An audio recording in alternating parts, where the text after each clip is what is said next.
dari kitab Bulughul Maram, kita melanjutkan dalam Kitabul Janaiz, kitab yang menerangkan tentang hal-hal jenazah. Hadis yang sebelumnya, hadis nomor 2, dijelaskan dari Anas bin Anas radhiyallahu anhu, qala Rasulullah sallallahu alaihi wasallam, la yatamannaina ahadakumul mauta li dhurrin nazala bi, fa in kana la budda mutamanniyan falyaqul Allahumma ahyini ma kanatil hayatu khairan li wa tawaffani ma kanatil wafatu khairan li, muttafaqun alaih. Jadi hadis dari Anas bin Malik radhiyallahu anhu ini menjelaskan bahwa orang itu jangan merasa pendapatnya benar daripada Allah Ta'ala. Oh, pilihan ini paling kena ya Allah, pilihan paling kena. Pokok yang Allah Ta'ala harus kita, harus ikut kita, itu yang salah justru. Nah maka kemudian Rasul SAW mengajarkan jangan sampai ada orang yang kepingin niat kuat untuk kepingin mati.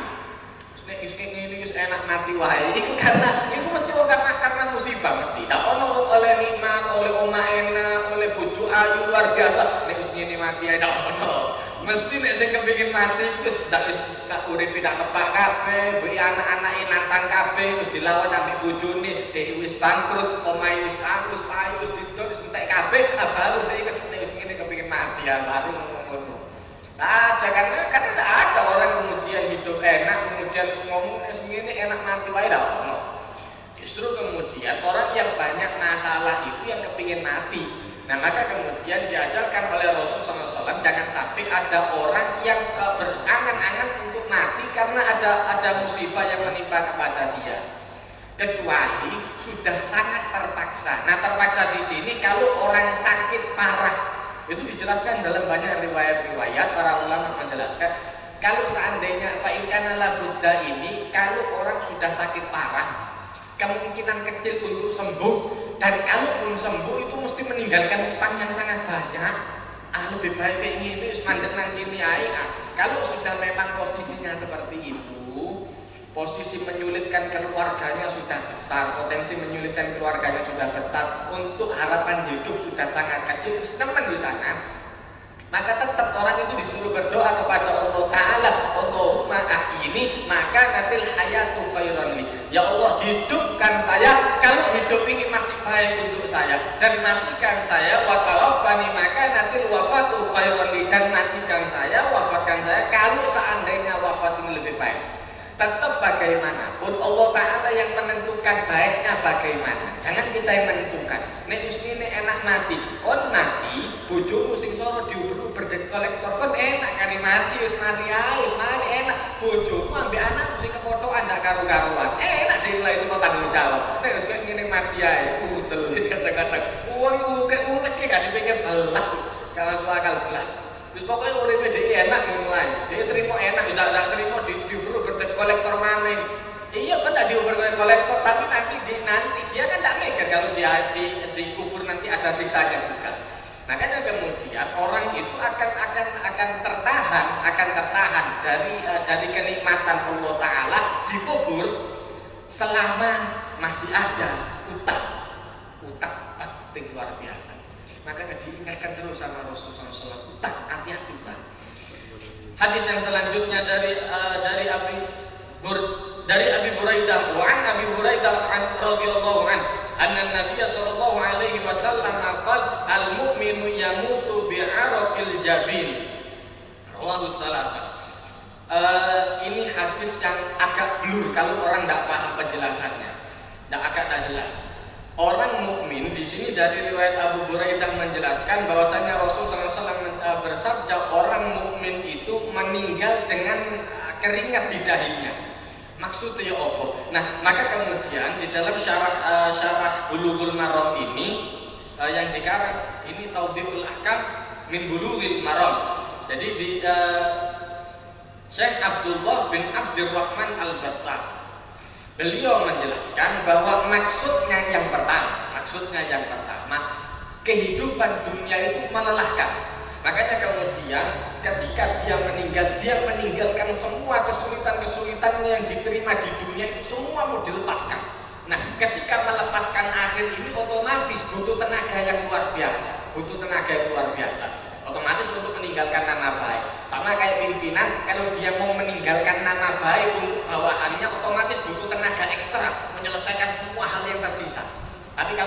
meninggalkan nama dulu ya tinggal geledak ngomong wae. Nanti biarkan yang baru yang menyelesaikan. Kan itu ngono modelnya. Utang seakan-akan nanti presiden baru yang menyelesaikan. Wah, langsung teman-teman kan. Nanti utang aneh, nanti biarkan urusan rakyat selanjutnya yang menyelesaikan. Nanti pimpinan selanjutnya yang menyelesaikan. Tak mari-mari kalau itu caranya. Tak gitu orang mau nama baik, maka kemudian Allah Ta'ala menjelaskan di dalam ayat di dalam Al-Quran, laqad khalaqnal insana fi kabad. Sesungguhnya manusia itu diciptakan oleh Allah Ta'ala banyak kesulitan, dan orang itu biasanya keluh kesah, sabar. Nah ini yang kemudian yang dikritik oleh Allah Ta'ala. Orang kalau innal insana khuliqa halu'a, bawaan nafsu manusia itu sambar. Allah Ta'ala menjelaskan idza massahu syarru jazua. Kalau dia dapat kesulitan luar biasa sambar. Sak cerita makaku. Begitu ketonton banyu panas titik air. Iku cerita sak kelurahan deh. Aku mari kena karo dadi luar biasa.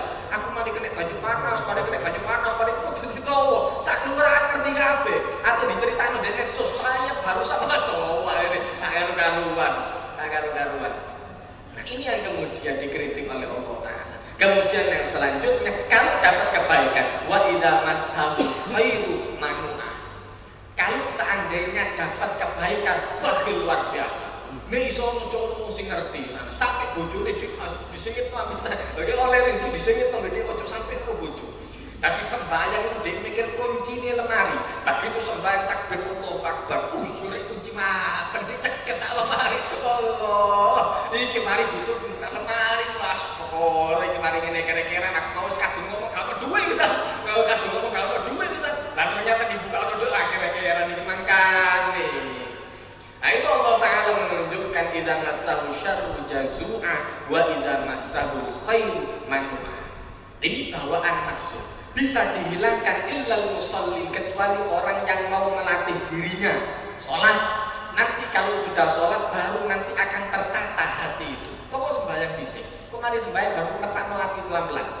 Nah maka kemudian penjelasan yang pertama dari Syekh Abdurrahman bin Abdullah Bassam ini, beliau menjelaskan bahwa yang pertama maksudnya ketika orang mukmin meninggal, dia akan meninggalkan nama baik. Maka dia menyelesaikan semua urusannya ini dengan susah payah luar biasa. Nah maka kemudian penjelasan yang kedua, makna yang kedua, wasani annal mu'min yukabidu min syarrin nazai wa yusaqil maut ma yukaffirullahu bihi ma baqiya min dunubi. Penjelasan yang kedua, bahwa orang mukmin yang akan meninggal ini yang dijelaskan dalam hadis Rasul sallallahu alaihi wasallam, bahwa seseorang mukmin, orang mukmin ketika akan meninggal dunia, kalau masih ada sisa dosanya diberatkan pada waktu sakaraat. Nah di dalam hadis yang lain kata Rasul sallallahu alaihi wasallam, innal abda salih la yu'alijul mauta wa sakaratih. Sesungguhnya abdus salih, hamba Allah yang saleh, ketika akan meninggal itu mesti sakit. Orang sudah loh. Jadi bukan berarti kalau tidak sakit terus tidak soleh, ya tidak juga. Ya ada yang tidak sakit, ada yang sakit, misalnya ngurus biasa. Jadi kemudian jangan Anda menganggap orang yang baik itu orang yang meninggalnya tidak pakai sakit, atau justru orang yang meninggalnya sakit. Kenapa sunnah Rasul? Rasul itu jatuh, macam ngawur-ngawur. Sunnah Rasul tidak. Kadang-kadang mikirnya kayak ngono. Sunnah Rasul itu ketika akan meninggal itu sakit dulu, maka dia dilorong-lorong sampai mati. Ngel-ngel tonggo bae niku. Niku ngel-ngel bojone, iku ngel anake. Wis ati sing ndak ngepat wae sing ndak. Nah itu kemudian yang diajarkan oleh Rasul sallallahu alaihi wasallam, bahwa hamba Allah yang saleh ketika akan meninggal dunia ada kalanya, ada kalanya di antara mereka orang yang kemudian diberi sakit oleh Allah Ta'ala, dan kemudian ada yang sampai nemen panas luar biasa. Di dalam riwayat yang lain ada yang sampai luar biasa sakit luar biasa. Nah itu untuk menghabisi dosa, agar dia ketemu dengan Allah Ta'ala bersih, kalau dosanya bersih tanpa dosa sama sekali. Nah ini maksudnya hadis Rasulullah SAW, sesungguhnya orang mukmin meninggal mengeluarkan keringat di dahinya. Untung mati di ruang berhasil. Kalau keringatnya biasa, berarti hadisnya salah. Ya udah kabeh kan ngono. Sama seperti orang meninggal sakit, seperti hadis yang ada di bawah, orang meninggal itu kemudian sakit, orang-orang yang soleh meninggal ketika sakit. Loh, kalau tidak sakit berarti tidak soleh? Ya tidak juga. Makanya kemudian kita itu selalu dianjurkan untuk berdoa, Allahumma inna nas'alukal afwa wal afiyah. Minta maaf sama minta afiyah, pokoknya waras. Pokoknya aku sing paling apik itu afiyah yang terbaik daripada Allah Ta'ala. Loh, Rasulullah SAW yang mengajarkan minta al-afwa wal afiyah mati diracun. Sayyidina Abu Bakar sama nasibnya hampir seperti itu. Sayyidina Umar minta al-afwa wal afiyah mati terbunuh. Sayyidina Utsman minta al-afwa wal afiyah dibunuh. Sayyidina Ali minta al-afwa wal afiyah mati dibunuh. Loh, kalau seperti itu berarti bukan al-afwa wal afiyah yang menentukan Allah Ta'ala. Dedek ini. Dan yang bikin kriteria itu Allah Ta'ala. Jangan kita yang bikin kriteria, rusak ini sehingga kriteria. Orang yang baik itu ketika matinya ada di medan perang itu turun tentu. Khalid ibn Walid. Orang yang lebih hebat dari Habib Nurmagomedov. Habib Nurmagomedov 29 kali tanpa kalah. Itu tanding 29 kali. Khalid ibn Walid 40 lebih tanding. Setiap perang yang dipimpin oleh dia menang terus. Kalau kalah iblis. Matinya di atas kasur. Kudilok nomor itu. Wahai orang-orang yang penakut, ketahui saya itu kepingin mati di medan perang 40 kali. Ini itu komandan zaman saya ini komandan orang paling gurih. Serak dede nang gurih gombi komandan zaman di sini paling ngarep komandan paling gurih. Makanya di film-film orang-orang Islam yang perang itu mesti di paling depan. Siapa? Salahuddin Al-Ayyubi ngasih komando, tukang gurih. Tukang ngarep ngasih komando. Jadi makanya Rasulullah SAW itu kalau ngasih pemimpin itu biasanya lebih dari satu. Kalau misal yang ini mati digantikan oleh ini, kalau misal ini mati digantikan oleh orang yang ketiga mati digantikan oleh orang yang keempat, orang yang keempat mati digantikan bingung sing kelima wis mari. Iki tek munduro. Nah, mari. Jadi dikaya apa sama Rasulullah. Jadi oleh itu bukan orang lemah. Iku wong nangaran. Orang yang ada di depan ketika perang, matinya di atas kasur. Itu dilun tetap terbeda. Wahai orang-orang yang penakut, saya kepingin mati di medan perang. Takdirnya Allah Ta'ala mati di atas kasur, tetap mati di dhuwure kasur. Apakah pindah? Nah, maka kemudian takdir Allah Ta'ala untuk masalah itu tidak semua orang bisa ngerubah. Ada yang bisa ngerubah, tapi gak kabeh. Hadis yang selanjutnya dari Abi Sa'id Al-Khudri wa Abu Hurairah radhiyallahu anhuma qala Rasulullah sallallahu alaihi wasallam laqinu mautakum la ilaha illallah rawahul arba'ah. Hadis dari Abi Sa'id Al-Khudri dan Abu Hurairah radhiyallahu anhuma menjelaskan bahwasannya Rasul sallallahu alaihi wasallam mengajarkan laqinu mautakum, talqinkan kepada mauta itu orang yang akan meninggal dunia, orang yang sedang sekarat, api mati berarti kan saya isi api isi anak, atau orang yang sedang sekarat atau orang yang sudah meninggal dunia, mauta. Apa? Bila ilaha illallah, dengan kalimat la ilaha illallah tetap. Makanya kalimat haqqin 'alaiha nahya wa 'alaiha namut wa biha insyaallah ta'ala minal aminin. Dan kalimat itu kita hidup, dengan kalimat itu kita mati, dan dengan kalimat itu insyaallah kita termasuk orang yang aman. Nah, ini kemudian yang diajarkan oleh Rasulullah SAW, man mata la yusyrik billah dakhalal jannah. Orang yang meninggal tidak syirik kepada Allah Ta'ala, maka dia masuk surga. Nah, ini yang kemudian menjadikan dasar bahwa orang mengucapkan tahlil, mengucapkan la ilaha illallah jamin surga. Bagaimana bisa orang yang karena ditambahi karena tahlilan terus dilebokno neraka? Ya apa carane? Ndak tentu. Iku logika model apapun ndak masuk. Karena tidak dilakukan sama Rasul berarti masuk neraka. Ya Rasulullah ngongkong, Rasulullah justru nyuruh. Mau tahu apa? Gitu loh. Makanya justru Rasulullah tambah menyuruh. Nah, kemudian hadis yang selanjutnya ini berhubungan. Hadis yang selanjutnya Wa an Ma'qil bin Yasar, ada yang menjelaskan Ma'qil bin Yasar radhiyallahu anhu anna Nabiy sallallahu alaihi wasallam qala iqra'u ala mautakum Yasin, rawahu Abu Dawud wan Nasa'i wa sahahahu Ibnu Hibban. Hadis dari Ma'qil bin Yasar, atau dalam bacaan yang lain Ma'qil bin Yasar, menjelaskan bahwasanya Rasul sallallahu alaihi wasallam bersabda, iqra'u ala mautakum Yasin, bacakan kepada orang yang sama seperti tadi mauta kalian dengan Yasin, bacaan Yasin. Wa Yasin qalbul Quran, di dalam riwayat wa qara'uha ala mautakum, bacakan untuk orang yang akan meninggal dunia, orang yang sedang sekarang atau orang yang sudah meninggal dunia. Riwayat.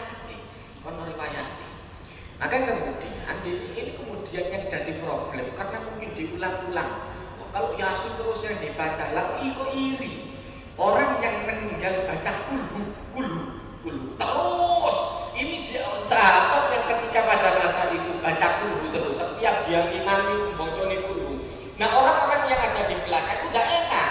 Karena dia kalau ngimami, habis ngimami Fatihah, surat pendek, kemudian ditambahi kulhu. Ngimami lagi Fatihah, surat pendek, kulhu. Fatihah, surat pendek, kulhu. Orang yang ada di belakang ini tidak enak. Terus mari surat pendek, kemudian ditambahi kulhu. Itu loh maksudku.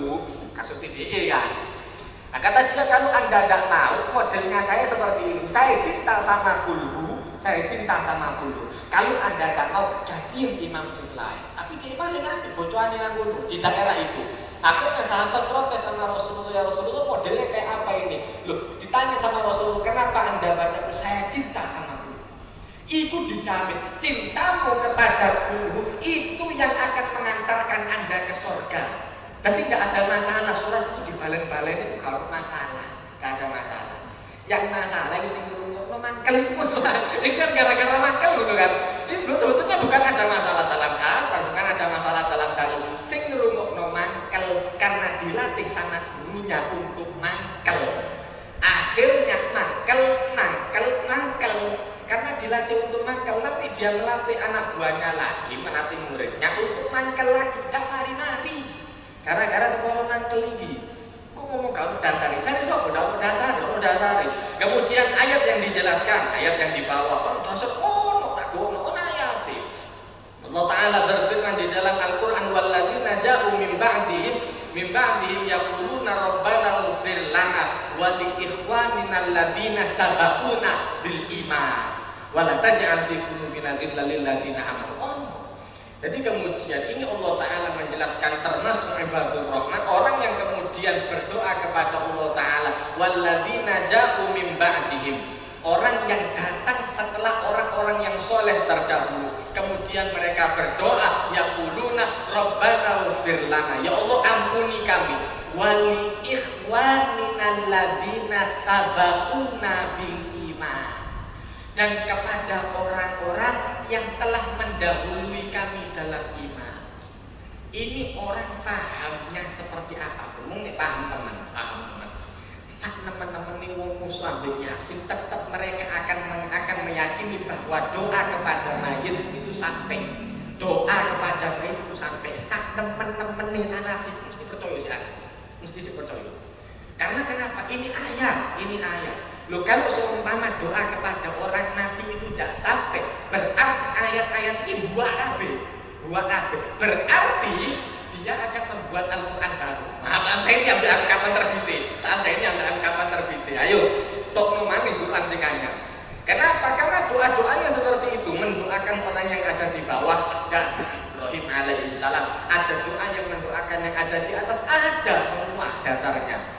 Tetap kita itu disuruh untuk berdoa.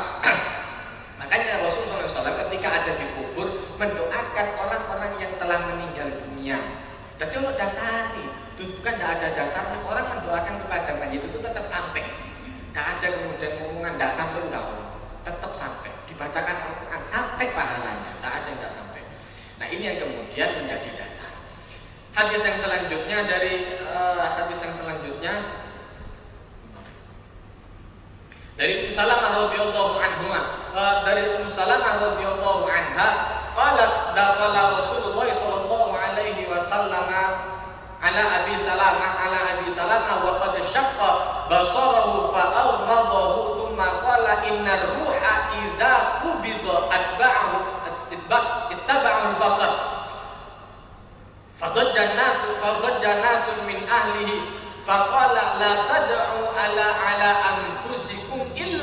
khairin fa innal malaikata tu'minu ala ma taquluna thumma qala Allahumma ighfir li Abi Salamah warfa' darajatahu fil mahdiyina wafsah lahu fi qabri wa nawwir lahu fihi wakhlufhu fi aqibihi. Rawahu Muslim riwayat. Jadi tetap ada doa kepada mayit, tetap sampai. Pada masa Abu Salamah meninggal. Abu Salamah ini termasuk orang-orang yang awal berhijrah dengan Rasul Shallallahu Alaihi Wasallam. Dan nanti istrinya Abu Salamah ini dinikahi oleh Rasul Shallallahu Alaihi Wasallam yang nantinya. Pada saat meriwayatkan hadis ini, beliau sudah dinikahi. Cuma beliau menjelaskan bahwa pada masa itu, pada masa ketika Abu Salamah meninggal, kemudian Rasul Shallallahu Alaihi Wasallam masuk ke tempat ditaruhnya Abi Salamah itu tadi. Kemudian waqad syaqqa basaru, matanya masih terbelalak, maka ditutup oleh Rasul Shallallahu Alaihi Wasallam, ditutup. Jadi tetap ada sunnahnya, begitu meninggal mata terbuka ditutup. Ketika ditutup, kemudian Rasul Shallallahu Alaihi Wasallam menjelaskan inna ruha idza qubida taba'ul basar. Sesungguhnya ruh ketika ditarik, ketika dicabut, itu diikuti oleh mata sampai tutup. Kini kan banyak sampai tutup ngartok, ketok kan cuma sampai tutup genteng kini. Wis mati ketok tembus sampai tutup buku. Percaya mati wis. Karena riwayatnya orang, kalau riwayatnya. Jadi kita agama itu karena agama itu riwayat. Jadi kemudian orang yang meninggal itu ketika dia meninggal akan mengikuti sampai kemana ruhnya pergi. Nah maka kemudian ditutup oleh Rasulullah SAW. Tutup kejum dong, kan bukur kan api, iya api. Tapi nanti ada masanya. Jadi kita terlalu kipu. Nah maka kemudian ini bukan urusan masalah umum. Cuma yang jelas ini diajarkan oleh Rasulullah SAW dan riwayatnya ada. Dan begitu orang meninggal ditutup matanya. Kenapa? Manfaatnya apa? Nanti dipelajari. Kok harus ketemu baru tak cerita di manfaatnya. Karena masih sampai sekarang saya masih belum menemukan. Jadi kemudian Rasulullah SAW menjelaskan ketika ruh keluar itu diikuti oleh pandangan. Bahkan janasun min ahli, kemudian ada orang dari keluarganya teriak sambat luar biasa, sambat. Maka kemudian ditegur sama Rasulullah SAW, faqala la tad'u ala anfusikum illa bi khairin. Jangan sampai ada orang yang berdoa kecuali sing apik. Ini biasanya itu ngono iku. Bagi to orang sing mati, ya Allah, ditinggal ambek bojoku nek wis kaya ngene anak mati wae, wis kaya tambah melarat temenan. Itu orang malaikat punya anak. Jadi nek kamu sing kena. Kenapa? Karena malaikat masih ada di sana. Jangan sampai berdoa kecuali dengan yang baik. Dua sing api. Untuk nek wis kaya ngene iki melarat iki karena bojone bisa kerjane luar biasa terus dhewe malese luar biasa juga. Dhewe malese luar biasa. Ali begitu mati adus iki melarat tenan akhirnya. Omongan itu hati-hati, omongan itu dijaga. Karena kita ngomong itu ada kalanya pas ketepaan malaikat lewat mandi temen. Tadi temen omongannya bahaya. Nah maka kemudian ditegur oleh Rasulullah SAW, jangan sampai ada yang berdoa kecuali dengan yang baik illa fil khairin fa innal malaikata tu'minu ala ma taqulun. Karena sesungguhnya malaikat masih berada di sekitar kalian dan masih mengaminkan apa yang Anda katakan. Makanya ketika ada jenazah lewat, Rasulullah SAW diam. Begitu Rasulullah tenang, ada sahabat ngomong, ya Rasulullah ini jenazahnya orang tidak baik. Maka kata Rasulullah SAW, wajabat, dia akan dapat. Mudah-mudahan dia dapat. Jenazah yang kedua lewat, ya Rasulullah ini jenazahnya orang yang tidak baik. Wajabat, mudah-mudahan dia mendapatkan. Mari. Jenazah yang ketiga sahabat bilang, ya Rasulullah ini jenazahnya orang yang baik. Wajabat, mudah-mudahan dia mendapatkan. Sahabat tanya, apa wajabat itu? Kalau orang yang baik, wajabat lahu adab, mesti dia akan mendapatkan adabnya. Tapi kalau orang yang baik, mesti dia akan mendapatkan kenikmatannya. Antum syuhadaullah. Anda ini syahidnya, Anda ini saksi-saksi daripada Allah Ta'ala. Maka kalau ada jenazah, ngomong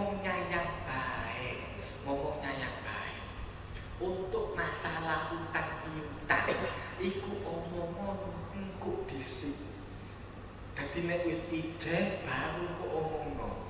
Jangan memancing emosi. Kadang-kadang keluarga itu sih baru kehilangan, apalagi dia tahu yang meninggal ini orang yang suka ngeplang. Terus ngeplang tak kok. Aduh, bapak katanya kere-keran. Nanti tak karu-karuan akhirnya. Omongannya gak tepat kabeh sama mereka. Nah, akhirnya kere-keran. Ada jenazah kere-keran. Atau pas nyelawatnya kere-keran aneh.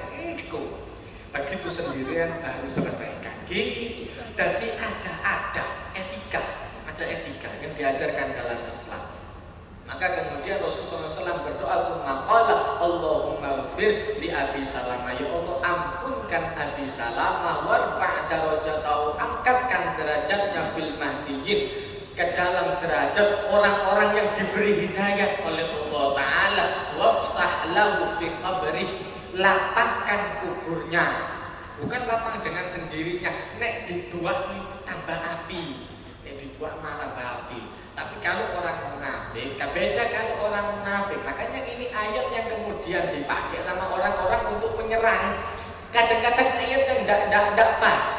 Ayat yang kadang-kadang menceritakan tentang orang munafik. Wala taqum ala qabri wala tusalli ala ahadin minhum mata ahada wala taqum ala qabri. Jangan sampai Anda mendoakan mereka, jangan Anda berdiri di atas kuburnya. Itu ayat menjelaskan ketika matinya Abdullah bin Ubay bin Salul, tokohnya orang munafik. Jadi kalau orang munafik kon ape sembayangi tok dak dia kon ape sembayangi gak kon sembayangi padha wae. Tapi kalau orang yang baik, dia akan mendapatkan kebaikan dari orang yang ada di sekitarnya. Dasarnya ada. Ketika Rasulullah SAW menjelaskan nanti nanti kata Rasulullah SAW, ketika orang meninggal, dia akan mendapatkan derajat yang tinggi, tambah tinggi derajatnya. Dia tanya kepada Allah Ta'ala, ya Allah, dari mana saya mendapatkan derajat adisional? Dari mana saya mendapatkan derajat ini? Dari doa anakmu, anak donakmu tua. Bisa lebih hebat? Bisa. Orang yang baik didoakan jauh akan lebih baik, akan lebih mana? Biasakan untuk mendoakan orang tua. Balik nanggo dewi. Terus gaya apa? Lah gaya aku itu termasuk ikut nanggon bisa. Karena doanya Rabbil firli wali walidayya, ikut sama Anda ikut juga. Jadi jangan Anda merasa rugi. Laku donakno apa? Terus untuk saya apa? Anda juga akan diampuni oleh Allah Ta'ala. Justru baik. Justru tambah senang wong tua. Umpama orang tua Anda dapat tempat yang tinggi, luar biasa, berkat doa Anda, pasti Anda akan lebih tinggi tadi. Pasti. Jadi kemudian jangan sampai kita merasa rugi. Aku doa wong tua, untungnya Anda dapatnya lebih baik. Untungnya mesti Anda dapat lebih baik. Nah itu yang kemudian diajarkan. Jadi kemudian Rasulullah SAW menjelaskan wafsah lahu fi qabri, lapangkan di kuburnya, wa nawwir lahu fi, dan terangkan makamnya, wa khlufu fi aqibi, dan gantikan yang lebih baik pada akhirnya. Untuk siapa? Untuk orang yang meninggal akan mendapatkan yang lebih baik. Untuk yang ditinggal mudah-mudahan juga dapat yang lebih baik. Nah, seperti itu. Mudah-mudahan bermanfaat. Barakallahu wa lakum fil Qur'anil azim wa nafa'ani wa iyyakum bima fihi minal ayati wa dzikril hakim wa taqabbala minni wa minkum tilawatahu innahu wal ghafurur rahim. Allahumma arhamna bil Qur'an waj'al lana imama wa nura wa huda wa rahmah. Allahumma dzakkirna minhu ma nasina wa 'allimna minhu ma jahilna warzuqna tilawatahu ana al-laili wa atrafan nahar waj'alhu lana hujjatan ya rabbal alamin. Rabbana atina fid dunya hasanah wa fil akhirati hasanah wa qina adzabannar. Wa sallallahu ala sayyidina Muhammadin wa ala alihi wa sahbihi wasallam walhamdulillahi rabbil alamin. Wassalamu alaikum